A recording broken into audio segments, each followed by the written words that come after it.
Dia faly miarabantsika rehetra mpanaraka izao onjam-peo izao ary indrindra ity famelabelarina ity izay nampitondraintsika ny lohateny hoe ilay fiaingana vaovao. Miarabandrindra tompoko lasy tompoko vavy, ny mpanomponao fifaliana ilay franco no hitondra ny ten'Andriamanitra ao antsika mandritra an'izao herinandro izao.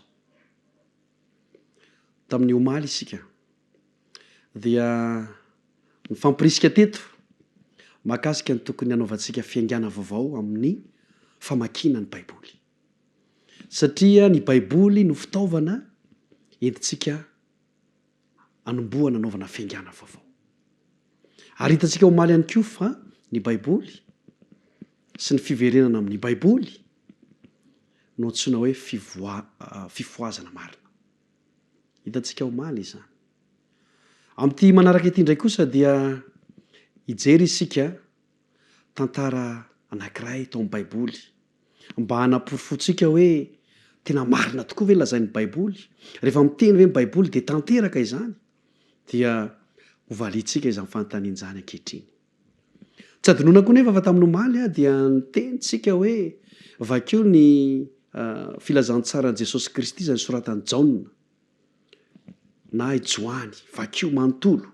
Raha mahavita mamaky ny filazantsaran'i Jesosy Kristy araka ny Jaona ianao, vitanao hatramin'ny voalohany ka hatramin'ny farany izany dia manova ny fiainanao. Ny apôstôly Jaona mantsy dia anisan'ny apôstôly ny fitiavana izy. Ka tena mahafinaritra mihitsy ny fitantaran'i Jaona ny tantara, indrindra fa ny tantaran'i Jesosy. Dia maniry mba hanao fiaingana vaovao anao ka ho vitanao ny hamaky an'i Jaona hatramin'ny voalohany ka hatramin'ny farany. Mety fotoana vitsy anie dia efa vitsy izay fa saingy fotoana vitsy ahafahanao manao fiaingana vaovao, ahafahanao mahafantatra ihany koa mahatsapa ny fitiavan'Andriamanitra. Hijery lohahevitra anankiray indray tsika ary amin'ity anio ity dia tantara amin'ny Baiboly hoe aty eo. Kanefa mialohan'izany dia manasanao dia hivavaka isika.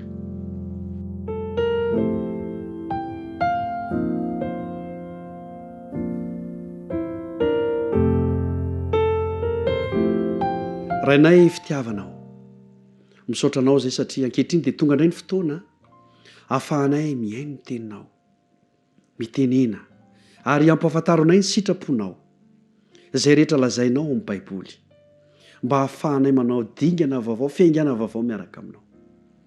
Koa dia matoky izay fa ilay fanahinao dia miasa ho amin'ny isam-batan'olona izay mihaino ankehitriny ka tombontsoa ho anay rehetra izao fandarana izao. Amin'ny anaran'i Jesosy. Amen.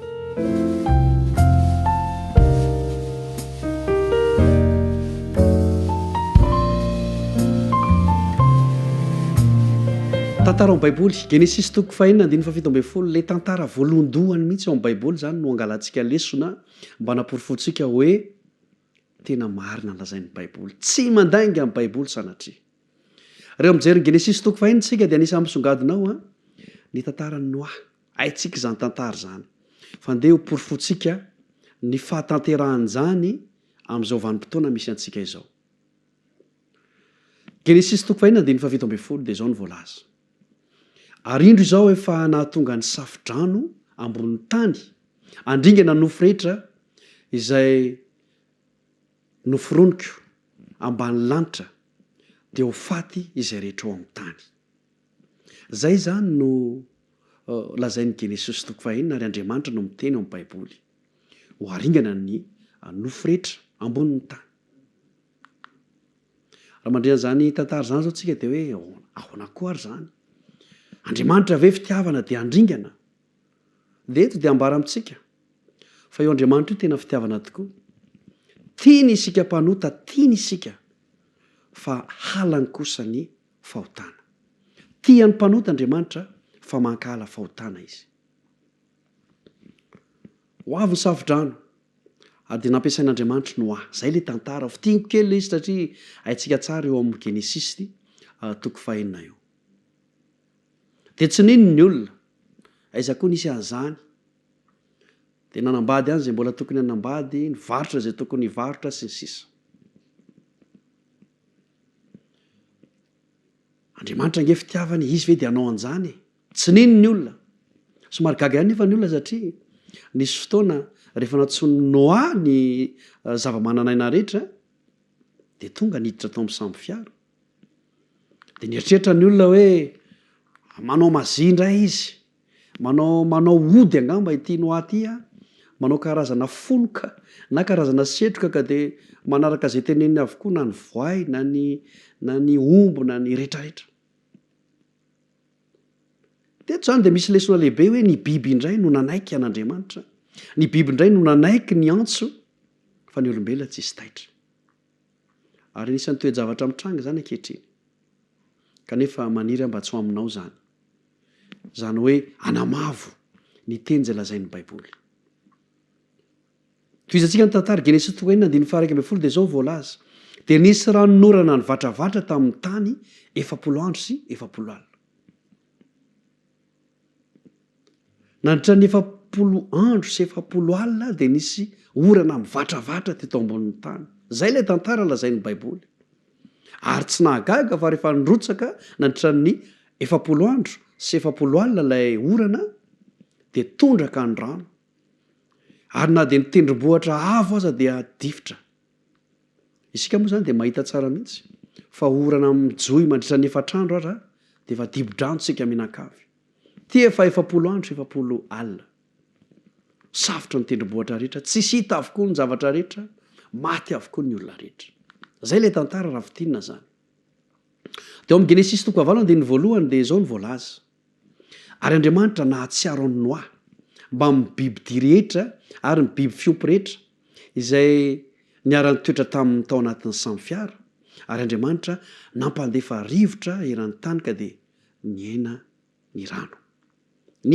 nasian'Andriamanitra rivotra fa ny vaovao mafaly eto de ity Andriamanitra nahatsiaro ny Noa mba mibiby dia rehetra ary mibiby fiompy rehetra io Andriamanitra io de mahatsiaro izy io ary eto de teteny amintsika fa mahatsiaro anao io Andriamanitra io tsarony Noa eny tsy Noa ihany fa na ny biby fiompy ny biby dia rehetra koa de tsaron'Andriamanitra na piompy ianao zany ninninna de mahatsiaro anao Andriamanitra mahatsiaro anao izy fa isika matetika ny tsy mahatsiaro azy de natsiaro Andriamanitra de nasiany rivotra tambonin'ny tany de niaina ny rano zay ny tantara lazain'ny baiboly teo amin'ny 15 Genesis 4:5 de zao voalaza de nipetraka teo amin'ny tendrombohitra any Ararata ny samby fiara tamin'ny andro 7 amby 10 tamin'ny volana 7 avy eo zany rehefa ritra lay rano rehefa nisy rivotra de nipetraka teo amin'ny tendrombohitra any Ararata ny samby fiara tamin'ny andro 7 ambin'ny 10 tamin'ny volana 7 satria ritra moa zany lay rano de nijanona teo amin'ny tendrombohitra anankiray antsoina hoe Ararata ny samby fiara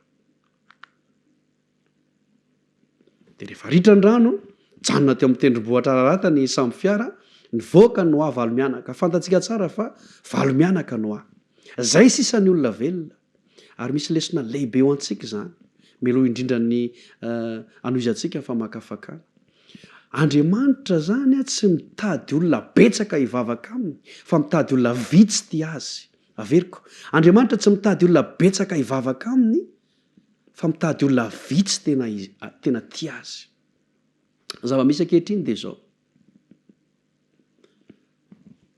marobe ny olona mivavaka fa vitsy ny tena ty an'Andriamanitra andaonao fiaingana vaovao sika ataovy zay tonga anao anatin'le olona vitsy ty an'Andriamanitra toizantsika ny tantara janona teo amin'ny tendrombohitra Ararata lay samby fiara azadino zay tantara zay toeran'zay andeha ro porifotsika misy ve io tendrombohitra Ararata io mba hanaporifotsika fa marina ny baiboly de lasa nikaroka ny manam-pahaizana hoe aizany misy an'ity tendrombohitra Ararata ity fa raha nieritreritra manam-pahaizana ho zany zareo manam-pahaizana de tokony mbola any io samby fara io tokony mbola any io samby fiara io farafahakeliny mba nipotony de nitadiavina lay tendrombohitra Ararata de nanomboka hita de hoe any Turquie ny misy azy de niakarana ny tendrombohitra tany Turquie aiza le Ararata ty le Ararata de niakatra ny manam-pahaizana nijery aiza lay tendrombohitra Ararata de niakatra ary rehefa tonga tao ambony tao dia hitan'izy ireo ny samby fiara efa potika araka ny fikarohana natao ary de namoaka vaovao tamin'ny alalan'ny gazety ny gouvernemanta tany Turquie fa hitany samby fiara tamin'ny taona 10 avril 10 de hita tao tendrombohitra rarata tany Turquie ny samby fiara riavana malala. Zany hoe tena nisy ny tantara mahakasika ny noasy ny safidrano ary marina ny lazain'ny baiboly. Tanteraka zay rehetra lazain'ny tenin'Andriamanitra ary tsy angano zany sanatria. Zay tantara zay zany nyresana tamintsika ambana-porofona fa zay lazain'ny baiboly de tanteraka. De zao ny toyiny ho antsika ankehitriny. Matthieu 7:7-7 de zao ny voalaza. Fa tahaka ny andro Noa de ho tahaka an'izany koa ny fiavian'ny zanak'olona.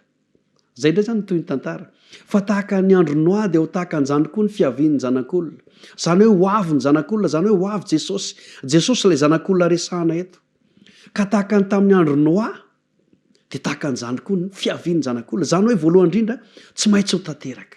Tsy maintsy ho avy ny zanak'olona, tsy maintsy ho tonga Jesosy. Matthieu 7:7-8 de zao ny voalaza. Ary tsy fantany mandra-piavy ny safidrano izay nandringanana ny olona rehetra de ho tahaka an'izany ny fiavian'ny zanak'olona. Le filatsak'ilay orana mantsy 70 andro sy 70 alina de tampoka de ho tahaka an'izany koa ny fiavian'ny zanak'olona. Hoy ny voalaza amin'ny Matteo, tsy maintsy ho tanteraka izany. Ho avy indray Jesosy, tsy maintsy ho tonga izany. Andaonao fiaingana vaovao isika. Ka ity fotoana ity de ho ararotontsika mba hiomanantsika ny amin'izany. Hivavaka ho anao mba hahatonga anao vonina de rahampitso toizantsika indray ny toy ny famelabelarana.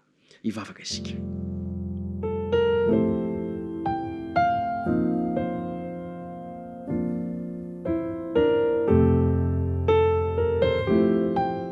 Rainay io zay ny an-danitra misaotra anao zay satria voapirofo tamin'ity anio ity fa marina ny teninao. Zay voasoratra de tsy maintsy tanteraka. Toy izany ny tantara ny samby fiara. Noa. Ankehitriny de nandray lesona izay tamin'ity fotoana ity. Maniry izahay. Mba ao anatin'ilay olona vitsy, fianakaviana vitsy tena tianao. Fa tsy hoe mivavaka fotsiny. Ary mivavaka manokan'izay Andriamanitra ho faharoa. Satria tsy maintsy ho avy koa ny zanak'olona ho tonga Jesosy. Mba ho vonina ny amin'izany iny izahay. Ka anao fiaingana vaovao anova ny fiainanay rehetra mba hahatonga anay tsy ho tavela satria tsy maintsy ho tonga koa izany fotoana izany. Amboary fotoananay rahampitso iain'ny toyiny mba hahafahanay mandray fanapahan-kevitra. Amin'ny anaran'i Jesosy. Amen.